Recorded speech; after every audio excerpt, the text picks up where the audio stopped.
మన ప్రభు అయిన యేసుక్రీస్తు నామంలో అనుదిన దైవ కృపా కార్యక్రమం ద్వారా ఈ దినం దేవుని మాటలు వింటున్న దేవుని బిడ్డలైన మీ అందరికీ హృదయపూర్వకమైన వందనాలు తెలియపరుస్తూ ఉన్నాం. నిశ్చయంగా ఆయన ఉన్నతమైన కృప మీకు తోడయుండునుగాక. ఆమేన్. కీర్తనల గ్రంథం 25వ అధ్యాయం 9వ వాక్యంలో, న్యాయ విధులను బట్టి ఆయన దీనులను నడిపించును, తన మార్గములను దీనులకు నేర్పును అని వ్రాయబడి ఉంది. Praise the lord. క్రైస్తవులనబడుతున్న ప్రతి ఒక్కరూ ఆయన యొక్క న్యాయ విధులను బట్టి, ఆయన కట్టడలను బట్టి నడిపించబడాలని కోరుకుంటూ ఉంటారు. ఆ రీతిగా ప్రార్థన కూడా చేస్తారు.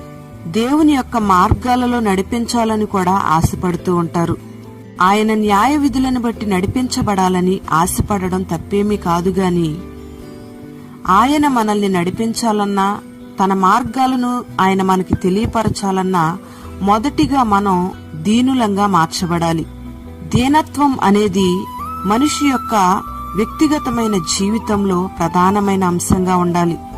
ఎందుకు ఆయన దీనులనే ఆయన న్యాయ విధులను బట్టి నడిపిస్తాను అని, తన మార్గాలను దీనులకు మాత్రమే నేర్పిస్తాను అని అంటున్నాడంటే, దేవునికి భయపడని వారిలో అవిధేయత, మూర్ఖత్వం, గర్వం, అహంకారం ఇలాంటివన్నీ కూడా వారిలో నివాసం ఉంటాయి. అందుకే దేవుని మాటను వాళ్ళు వినరు. దేవుడు తన యొక్క న్యాయ విధులను వారికి నేర్పించి, ఆ న్యాయ విధులను బట్టి వారిని నడిపించాలని దేవుడు ఆశపడినప్పటికీ వారు ఏమాత్రం కూడా లోబడరు. అదే దేవుని భయం కలిగిన వారైతే దేవుడు చెప్పిన ప్రతి మాటను వింటారు. ఆయన న్యాయ విధులన్నిటినీ కూడా గైకొంటారు. మనం దేన మనస్సు కలిగి ఉంటే ఆయనకిష్టమైన మార్గమేదో ఆ మార్గాల్లో దేవుడు మనల్ని నడిపిస్తాడు. ప్రియ దేవుని బిడ్డలారా, మనలో అతిశయించడానికి, గర్వించడానికి మనలో ఏమీ లేదు. మనం దేనత్వం కలిగి ఉంటేనే మన జీవితంలో గొప్ప గొప్ప విజయాలను మనం చూడగలుగుతాం. సంఘములో ఉన్న ఒక విశ్వాసి దేన మనస్సు కలిగి ఉంటేనే సేవకుడు దేవుని యొక్క న్యాయ విధులను, దేవుని యొక్క కట్టడలను ధైర్యంగా బోధించగలుగుతాడు. కుటుంబంలో ఉన్న పిల్లలు దేన మనస్సుతో తల్లిదండ్రుల మాట వింటేనే తల్లిదండ్రులు మంచి మార్గాలను వారికి బోధించగలుగుతారు. మంచి మార్గాలలో వాళ్లను నడిపించగలుగుతారు. దేవుని యొక్క కట్టడలను వారికి నేర్పిస్తారు. ఆ రీతిగా సంఘంలో ఉన్న పిల్లలు దైవజనుని మాట వినాలన్నా, కుటుంబంలో ఉన్న పిల్లలు తల్లిదండ్రుల యొక్క మాటలు వినాలన్నా మొదటిగా పిల్లలు దేవునికి భయపడడం నేర్చుకోవాలి. దేవుని భయంతోనే ప్రతి ఒక్కరూ కూడా జీవించాలి. ఆధ్యాత్మికమైన సందేశాలను, మంచి మంచి ఉపదేశాలను గ్రహించి పిల్లలకు నేర్పించడానికి ఇష్టపడాలి. అప్పుడే కుటుంబాలు, సంఘాలు ఆశ్చర్యకరమైన మార్గాలలో నడిపించబడతాయి. Praise the lord. ఒక ఆత్మ సంబంధమైన వ్యక్తి ఆహారం తినడం వల్ల జీవించడు గాని దేవుని నోట నుంచి వచ్చే ప్రతి మాట వలన జీవించగలుగుతాడు. అందుకే ఆయన, నా కాడి ఎత్తుకొని నా దగ్గర నేర్చుకోండి, అప్పుడు మీకు విశ్రాంతి కలుగుతుంది అని సెలవిస్తూ ఉన్నాడు. ఆయన యొక్క న్యాయ విధులను, ఆయన కట్టడలను మనం ప్రేమతో స్వీకరించి నడుచుకున్నట్లయితే ఈ లోకంలో ఉన్న మాలిన్యత నుండి, దుష్టత్వ స్వభావాల నుండి మన ఆత్మను మనం రక్షించుకోగలుగుతాం. దేన మనస్సును మనం ధరించుకొని ఆయన నడిపింపుకు, ఆయన మార్గాలకు మనల్ని మనం అప్పగించుకోగలుగుతాం. ప్రియమైన దేవుని బిడ్డలారా, దేన మనస్సు కలిగిన వారంటే ప్రభువుకి ఎంతో ఇష్టం. దీనులకు మాత్రమే ఆయన కృపననుగ్రహిస్తాను అని వాగ్దానం చేస్తూ ఉన్నాడు.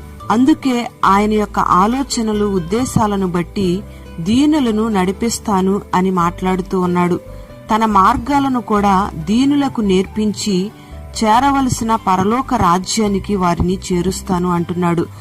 మరి ఆయన న్యాయ విధులను బట్టి నిన్ను నడిపించాలన్నా, ఆయన యొక్క మార్గాలను నీకు బోధించాలన్నా, నీకు నేర్పించాలన్నా నువ్వు మొదటిగా దేన స్థితిలోకి రావాలి. దీనునిగా నిన్ను నువ్వు తగ్గించుకొని ప్రభువును గణపరిచినట్లయితే శాశ్వతమైన ఆశీర్వాదాలను నువ్వు చూడగలుగుతావు. ఆయన వాక్యానుసారంగా మనల్ని నడిపించడం ప్రారంభిస్తే, ఆయన మార్గాలలో నడవడం మనకి నేర్పిస్తే మన జీవితంలో కలతలుండవు, కన్నీరుండదు. ప్రతికూలమైన పరిస్థితులన్నీ అనుకూలంగా మార్చబడతాయి. మన మీదకు వస్తున్న శాపమంతా కూడా ఆశీర్వాదకరంగా మార్చబడుతుంది. మన జీవితంలో ఆశీర్వాదానికి ఆటంకంగా ఉన్న ప్రతి ఆటంకాలు కూడా తొలగించబడతాయి. ఈ మాటలు వింటున్న ప్రతి ఒక్కరిని దీనులనుగా మార్చి ఆయనకిష్టమైన మార్గాలలో ప్రతి ఒక్కరిని దేవుడు నడిపించునుగాక. ఆమేన్. పరిశుద్ధుడా, ప్రేమాస్వరూపి, నమ్మదగిన దేవా, నీకు స్తోత్రం చెల్లిస్తూ ఉన్నాం. నీ ఆజ్ఞలను బట్టి దీనులను నడిపిస్తానని, నీ మార్గాలను దీనులకు నేర్పిస్తాను అని మీరు సెలవిస్తూ ఉన్నారు. దీనత్వం కలిగిన మనస్సును ప్రతి ఒక్కరికి మీరు దయచేయండి. నీ యందు భయభక్తులు కలిగిన జీవితాన్ని ప్రతి ఒక్కరికి నేర్పించండి. దైవ భయంతో నీ మార్గాలను అనుసరించి నడుచుకోవడానికి నీ బిడలకు మీరు కృపను అనుగ్రహించండి. ఏ విధము చేతనైనా దీన మనస్సును ప్రతి ఒక్కరికి మీరు అనుగ్రహించి మీరు నడిపించి నీ బిడలకు నీ మార్గాలను నేర్పించమని ప్రార్థన చేస్తూ ఉన్నాం. పేరు పేరున ఈ మాటలు విన్న నీ బిడలు మీరు దీవించండి. ఈ దినం నీ బిడలు చేసుకుంటున్న ప్రతి పనిలో విజయాన్ని మీరు కలుగు చేయండి. ఏ తెగులు సమీపించకుండగా నీ బిడ్డలు మీరు కాపాడండి. నీకిష్టమైన మార్గాలలో నీ బిడ్డలు మీరు నడిపించి ఈ లోకంలో కలుగుతున్న ఆటంకాలన్నిటినీ మీరు తొలగించండి. ఆత్మీయ జీవితాలను వర్ధిల్లింపచేయండి. కుటుంబ పరిపాలనను మీరు దీవెనకరంగా నడిపించండి. రారాజువైన నీ ఎదుట ప్రతి ఒక్కరూ దీనులుగా తగ్గించుకొని నీ నామాన్ని ఘనపరుచుటకు, నీ చిత్తానికి అప్పగించుకొనుటకు మీరు కృప చూపి సహాయము చేసి నీ బిడ్డలను ఆ రీతిగా వర్ధిల్లింప చేయమని యేసు పేరట వేడుచూ ఉన్నాము తండ్రి. ఆమేన్.